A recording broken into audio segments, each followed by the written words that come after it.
એક એવો રબારીનો દીકરો જેણે 1965 અને 1971ના ભારત પાકિસ્તાન યુદ્ધમાં રણ વિસ્તારના એક ભૂમિયા તરીકેની ભૂમિકા ભજવીને માત્ર હજારો ભારતીય સૈનિકોના જીવ જ ન બચાવ્યા, પરંતુ ભારત માતાની હજારો કિલોમીટર જમીન પણ પાકિસ્તાનના કબજામાં જતી અટકાવી.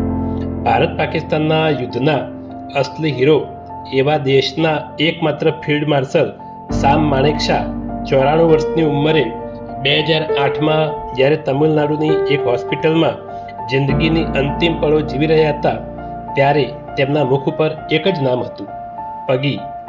આ સાંભળીને ડૉક્ટરોને પણ નવાઈ લાગી. કોણ છે આ પગી જેને માણેકશા આવી પરિસ્થિતિમાં પણ આટલા યાદ કરી રહ્યા છે? બસ અહીંથી શરૂ થાય છે રણછોડભાઈ સવાભાઈ રબારી એટલે કે રણછોડ પગીની જીવનકથા. એકલા હાથે હજારો પાકિસ્તાની સૈનિકોને ધૂળ ચટાડનાર ભારત માતાના આ સપૂત વિશે તમે જાણશો તો પણ ચકિત થઈ જશો. નમસ્કાર મિત્રો, હું છું શ્રીપતિ વિષ્ણુ અને ખૂબ ખૂબ સ્વાગત છે આપ સૌનું વાર્તા દૂધમાં, જ્યાં છે વાર્તાનો ખજાનો. વાર્તા દૂધમાં આજે આપણે વાત કરીશું રણકાંઠાના રણબંકા રબારી રણછોડ પગી વિશે. રણછોડ રબારીનો જન્મ 1901માં હાલના પાકિસ્તાન હેઠળના થરપારકર જિલ્લાના પેથાપુર ગામમાં થયો હતો.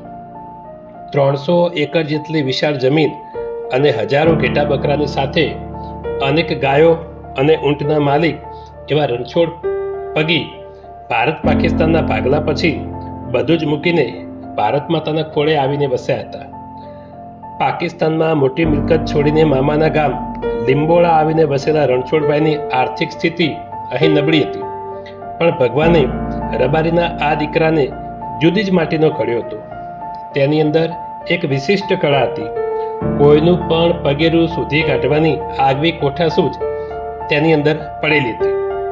રણછોડભાઈ રણના રીતમાં પડેલા કોઈ પણ પશુના પગલા જોઈને કહી દેતા કે આ પગલું કયા જનાવરનું છે, તે ક્યારે પસાર થયું હશે અને અત્યારે કેટલે દૂર પહોંચ્યું છે. એટલું જ નહીં, તે કોઈ પણ માણસનું પગલું જોઈને જણાવી દેતા કે એ પગલું સ્ત્રીનું છે કે પુરુષનું છે, તે કેટલી ઉંમરનું હશે, તેનું વજન કેટલું હશે, તેની ઊંચાઈ કેટલી હશે વગેરે. રાત્રે આકાશમાં ચમકતા તારા જોઈને તે દિશા અને અંતર પણ જણાવી દેતા. રણછોડ રબારીની આ કોઠાસૂઝ જોઈને જ્યારે સુઈગામ પોલીસ દ્વારા તેમની પોલીસ પગી તરીકે નિમણૂક કરવામાં આવી, ત્યારે તેમની ઉંમર 58 વર્ષ હતી. આ ઉંમરે જ્યારે લોકો નિવૃત્ત થતા હોય છે, ત્યારે રણછોડ રબારીએ પોતાની નોકરીની શરૂઆત કરી. રણછોડ રબારીને તો જાણે કે દોડવું હતું અને ઢાળ મળી ગયો. એમને તો પોતાનું ગમતું કામ મળી ગયું. તેમણે નોકરીના થોડાક જ સમયમાં પોતાની કુશળતાનો પડછો આપ્યો. રણમાં ઊંટના પગલાં પારખીને તેમણે ઊંટ ઉપર હથિયારોની હેરાફેરી કરતા હબીબ ખાન નામના સોદાગરને પકડાવી દીધો. પાકિસ્તાનમાંથી ભારતમાં ઘૂસવાની તૈયારી કરતા આ હબીબ ખાન પાકિસ્તાનમાંથી ભારતમાં હજારો હથિયારો લઈને ઘૂસી રહ્યા હતા.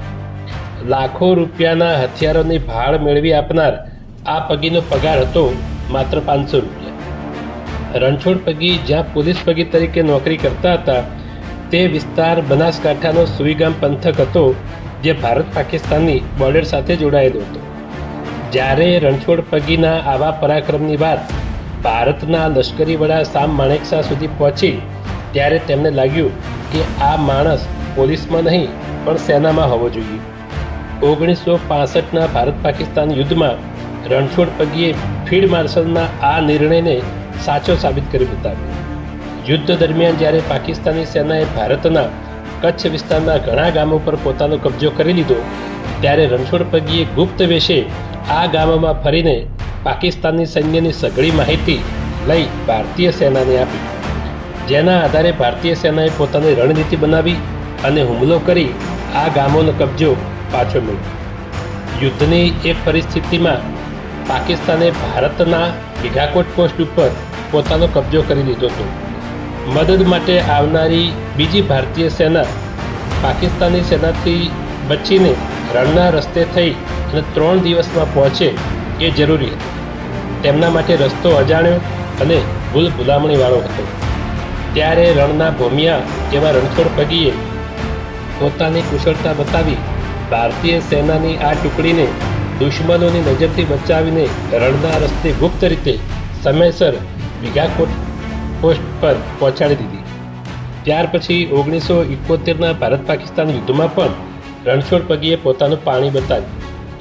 યુદ્ધ દરમિયાન રણછોડ પગી ગુપ્ત વેશે અનેકવાર પાકિસ્તાનની સીમમાં જઈને ત્યાંની સૈન્ય જાણકારી અને હથિયારોની માહિતી લઈ આવતા અને ભારતીય સૈનિકોને આપતા.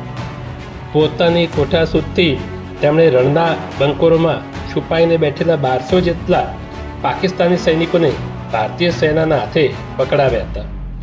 યુદ્ધ દરમિયાન એક સમયે તેમની બટાલિયન પાસે દારૂગોળો ખૂટી પડ્યો ત્યારે લોહીથી લથબથ હાલતમાં રણછોડ પગી ઊંટ ઉપર સવાર થઈને 50 કિલોમીટરનું અંતર કાપી બીજી છાવણીમાંથી દારૂગોળો લાવીને સૈનિકોને આપ્યો.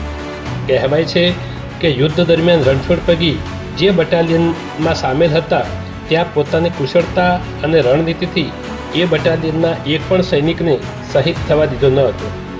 વિજય મેળવ્યા પછી ફિલ્ડ માર્શલ સામ માણેકશાહે રણછોડ પગીને સન્માન આપવા માટે તેમને પોતાની સાથે જમવા ઢાકા બોલાવ્યા અને તેમના માટે હેલિકોપ્ટર મોકલ્યું. જ્યારે રણછોડ પગી ઢાકા પહોંચ્યા ત્યારે તેમની સાથે એક ફાટેલી તૂટેલી થેલી હતી. જે ચેક કરતા તેમાંથી બાજરીનો રોટલો, ડુંગળીનો દડો અને બેસનની સબ્જી નીકળ્યા હતા જે તેઓ માણેકશા માટે લાવ્યા હતા. તો આવા બહાદુર અને જાબાજ હતા એ રબારીના દીકરા રણછોડ પગી, જેમણે પોતાની મર્દાનગીથી આખી રબારી જાતને ઉજળી કરી નાખી. રણછોડ પગીના આ યોગદાનને બિરદાવતા બોર્ડર સિક્યુરિટી ફોર્સ તરફથી હાલના વાવથરા જિલ્લાના સુઈ ગામથી 35 કિલોમીટર દૂર એક લશ્કરી છાવણીને રણછોડ પોસ્ટ એવું નામ આપવામાં આવ્યું છે. 1993માં છેક 92 વર્ષની જૈફ ઉંમરે રણછોડ પગીએ સેનામાંથી નિવૃત્તિ લીધી. 2013માં 112 વર્ષના દીર્ઘાયુ પછી તેમનું અવસાન થયું. તેમની ઈચ્છા મુજબ તેમના અંતિમ સંસ્કાર તેમના જ ખેતરમાં ગાર્ડ ઓફ ઓનર સાથે કરવામાં આવ્યા. દેશ સેવામાં પોતાનું સંપૂર્ણ જીવન ખર્ચી નાખનાર આ રણછોડ પગીને સરકાર તરફથી સંગ્રામ મેડલ, પોલીસ મેડલ, સમાજ સેવા મેડલ અને આવા બીજા અનેક સન્માન અને પુરસ્કાર પ્રાપ્ત થયા છે. તો આ હતી વાર્તા ભારત માતાના વીર સપૂત રણછોડભાઈ સવાભાઈ રબારી ઉર્ફે રણછોડ પગીની. આભાર.